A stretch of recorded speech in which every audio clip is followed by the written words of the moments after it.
A lot of news coming out of Cincinnati this week, including a third straight conference win against USF. Let's get into it. I'm Regan, and this is From the Logo. Cincinnati commit Jizzle James made headlines this week after scoring 45 points for his high school team.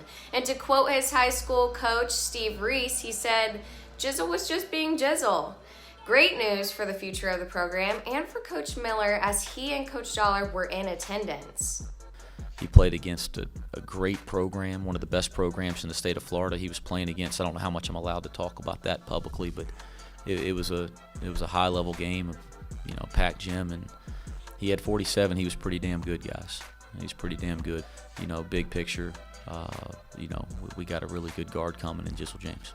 News broke on Monday that UC Director of Player Development and former Bearcat Jamar Johnson would be leaving his role and joining former coach Bob Huggins in Morgantown as his assistant coach. I think the first thought on everyone's mind was odd timing, but Coach Miller said he couldn't be happier for Johnson. Have a chance to be a Big 12 assistant when you're the Director of Player Development and you're trying to break into coaching. Man, those opportunities, there's people that in this profession work their whole careers and never get a chance to coach in a high major league in a coaching position. I mean, there's so many great coaches out there that'll never get that opportunity. Man, you get that kind of chance, you run. You run to Morganton. So I'm thrilled for DJ. I think it says a lot about Bob Huggins that he has an opening. He's going to go hire a former player. I've always just really admired coaches that hire their former players.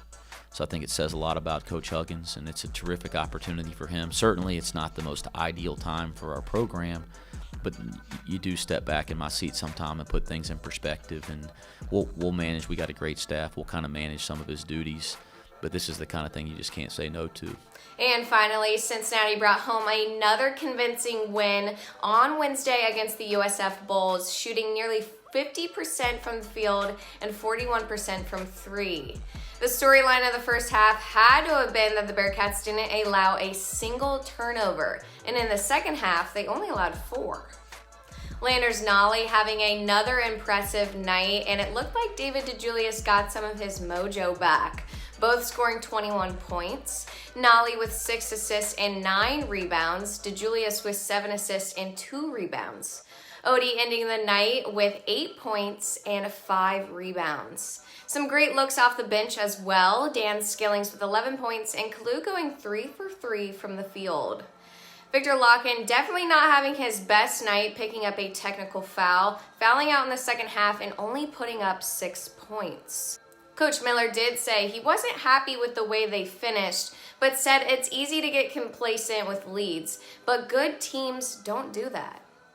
Overall, I think Yoakam said it the best in his post-game. Everyone was getting looks and everyone was getting touches, and we just kept shooting the ball. Our roster's deep. Anyone at any given night can affect the game in any sort of way. The team looks more and more promising as the season progresses, especially some of the guys coming off the bench, and is something that will hopefully carry on through March. The Bearcats take on the Memphis Tigers at Fifth Third on Sunday. I'm Regan, and that was From the Logo.